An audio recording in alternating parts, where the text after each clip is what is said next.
പണിയില്ല അങ്ങനെ പരിപാടി നിന്നോളൂ. ബാക്കി പുള്ളി എൻ്റെ വീട്ടിൽ കൊണ്ടുവരാ എൻ്റെ വൈഫിന് കൊടുക്കാനാ. അസ്സലാമലൈക്കും, നമസ്കാരം. ഇതൊക്കെ എല്ലാവരും വിശേഷങ്ങൾ, എല്ലാവർക്കും സുഖമല്ലേ? അപ്പോൾ ഒരു വീഡിയോൻ്റെ ഒരു ചെറിയ ഭാഗങ്ങൾ കണ്ടില്ലേ?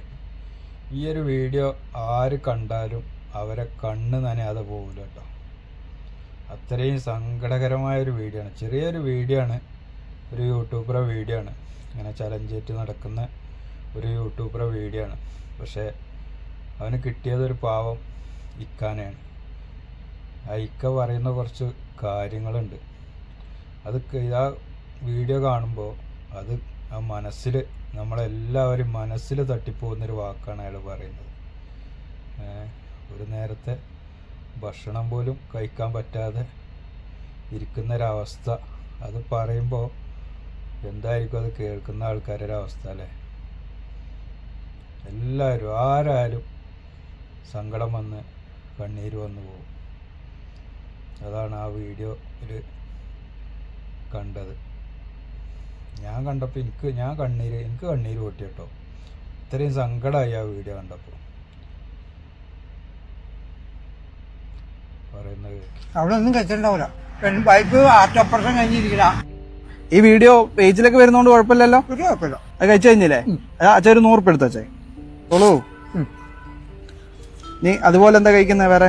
ഞാൻ പരിപ്പട അല്ല, ഷുഗർ ഉണ്ടോ? ഇല്ല. ആകെ മാറി. അച്ഛന്റെ പേരെന്താ? മമ്മാരി. അവരുടെ പേരെന്താ? എന്റെ പേര് ജഗൻ എന്നാണ്. ജഗൂസ് എന്നാണ് എല്ലാരും വിളിക്കുന്നത്. അയാള് വിഷമങ്ങളാണ് അയാൾ പറയുന്നത്.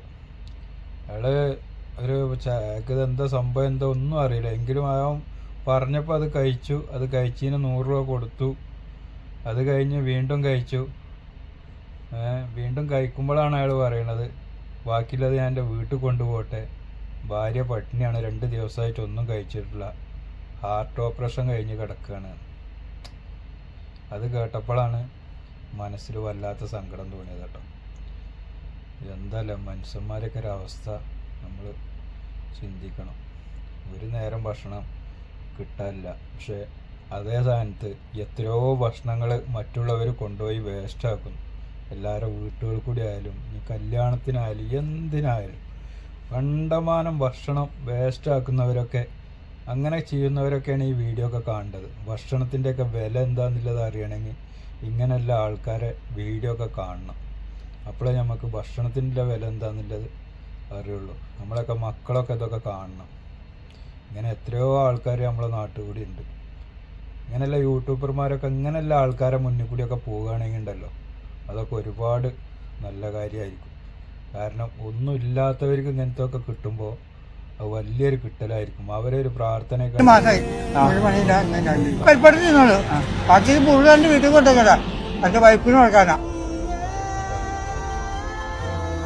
അവിടെ പട്ടിണിയായി ഇരിക്കണം. 2 പേരൊന്നും ഉണ്ടായിട്ടില്ല. അപ്പൊ കൊണ്ടുപോയി അവർക്ക് കൊടുക്കാം. കഴിച്ചില്ലേ? അതൊക്കെ 100 രൂപ കൂടെ എടുത്തച്ചേ. സങ്കടകരമായിട്ട് പറയുന്നത്. വേണ്ട മോൻ തന്നത് വാങ്ങിക്കും. ബാക്കി സന്തോഷമായി എനിക്ക്. അല്ല, അപ്പൊ അത് എടുത്തോ, കുഴപ്പമില്ല. വേണ്ട മോനെ, എനിക്ക് സന്തോഷം. ഈ തന്നത് മതി വേണം. എടുത്തോ, എന്റെ ഒരു മോനെ പോലെ വിചാരിച്ചു. ഇത്രയൊക്കെ പ്രശ്നങ്ങൾ ഉണ്ടായിട്ടും ഒരാളെ മുന്നിലും കൈ നീട്ടാൻ അയാൾ പോയില്ല എന്നുള്ളതാണ്. എത്രയോ ആൾക്കാരുണ്ട്, കയ്യും കാലും എല്ലാ ആൾക്കാരുണ്ട്, എല്ലാം മറച്ചു വെച്ചിട്ട് പിച്ചെടുത്ത് ജീവിക്കുന്ന ആൾക്കാർ. പക്ഷെ ഇയാൾ അത്രയും സങ്കടങ്ങളും എല്ലാം ഉണ്ടായിട്ടും ഒരു പ്രായമായ ഒരാളാണ്. ആരെ മുന്നിലും കൈ നീട്ടിയിട്ടൊന്നുമില്ല, ഇല്ലാതെ നടക്കുന്നതാണ്, ഇല്ലതുകൊണ്ട് ജീവിച്ച്.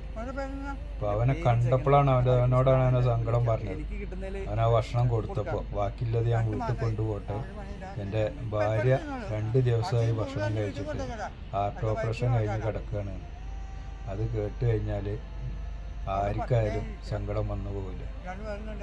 ഏതായാലും ആ മോൻ ചെയ്തത് നല്ലൊരു കാര്യമാണ്. അവൻ്റെ ബാക്കിയുള്ള ആ ഇതും ഫുഡും കൊടുത്തു, ആ ബാക്കിയുള്ള പൈസ അയാൾക്ക് കൊടുത്തു. അയാൾ വേണ്ടെന്ന് കുറേ പറഞ്ഞു കേട്ടോ, എനിക്ക് വേണ്ട, ഇത് മതി എന്ന് പറഞ്ഞു. പക്ഷെ അയാൾ പറഞ്ഞ സങ്കടം കേട്ടിട്ട് അവനോടത് മുഴുവൻ എടുക്കാൻ പറഞ്ഞു. ലാസ്റ്റ് അത് കൊടുത്തു. നല്ലൊരു കാര്യമാണ്. ഏതായാലും അവരൊക്കെ പ്രാർത്ഥന നിങ്ങൾക്കൊക്കെ എപ്പോഴും ഉണ്ടാവും. ഇങ്ങനെയുള്ള ആൾക്കാരൊക്കെ, ഇതേമാതിരിയുള്ള ആൾക്കാരൊക്കെ മുന്നിൽ കൂടിയൊക്കെ പോയിട്ട് ഇങ്ങനെയുള്ള കാര്യങ്ങളൊക്കെ എപ്പോഴും നല്ലത് ചെയ്യുന്നത് എപ്പോഴും നല്ലൊരു കാര്യമാണ്. അപ്പോൾ അത് കണ്ടപ്പോൾ ഒരു വീഡിയോ ചെയ്യാൻ തോന്നിയതാണ് കേട്ടോ. അങ്ങനെയുള്ള ആൾക്കാരൊക്കെ മുന്നിൽ കൂടി വരികയാണെങ്കിൽ ആരും വെറുതെ വിടരുത്. അവനവൻ്റെ കയ്യിലില്ലത് എന്താ വെച്ചെങ്കിൽ കൊടുത്ത് സഹായിക്കുക. Okay, bye bye. അടുത്തൊരു വീഡിയോയിൽ വീണ്ടും കാണാം.